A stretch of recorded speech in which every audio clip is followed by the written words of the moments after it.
Salut les jeunes loups, c'est Jean-Marie, bienvenue dans ce Crypto Show. On est encore en extérieur cette fois et j'ai changé d'endroit, de pays même. Je suis à Paris, vous voyez l'architecture à peu près classique de Paris et le bruit, donc je suis un petit peu désolé. Et on va parler donc de l'actu qui s'est passé au niveau des cryptos. Comme d'hab, je vous fais une petite synthèse et un récap des choses les plus importantes. On commence avec NEM, donc la fondation NEM qui a déclaré être un petit peu en galère d'argent. Parce qu'avec les prix qui vont totalement vers le bas, ils sont essentiellement fondés avec la crypto que eux-mêmes ont. Alors je suis vraiment déçu parce que NEM c'est une crypto que j'aime bien, que j'adore et qui je pense a vraiment beaucoup de potentiel. C'est une crypto destinée aux corporations, donc aux grosses entreprises et avoir des blockchains donc transparentes. Et le problème c'est que ils ont des problèmes de fond alors qu'à un moment donné ils en avaient plus du tout.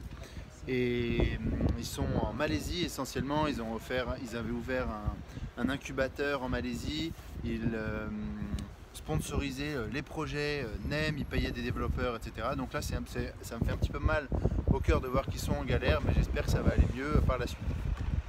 D'autre part, on a PayPal qui... je ne sais plus le nom du dirigeant, bref, mais ils expliquaient que PayPal, en fait, s'ils n'avaient pas eu autant de pression de la part des investisseurs, ils auraient essayé, et en tout cas ils voulaient essayer de construire quelque chose similaire au Bitcoin. Ils voulaient vraiment une monnaie rapide, simple et pas chère et facile à échanger, et très similaire au Bitcoin ou à de la crypto.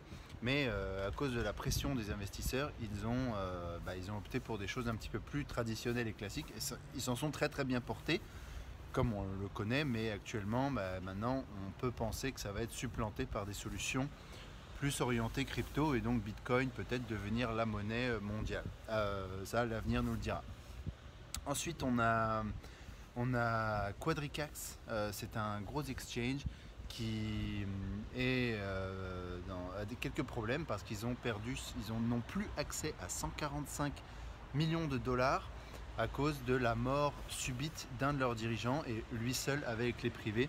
Donc vous voyez, même si la sécurité du site est vraiment bien ficelée, n'utilisez pas les exchanges pour garder vos crypto-monnaies. C'est super important que vous les ayez sur vos wallets et que vous ayez vos propres clés privées, pour des raisons simples et évidentes. C'est que si vous n'avez pas la clé privée, vous ne possédez pas vos crypto-monnaies. C'est un peu comme l'argent qu'il y a dans votre banque, ça appartient à la banque au final.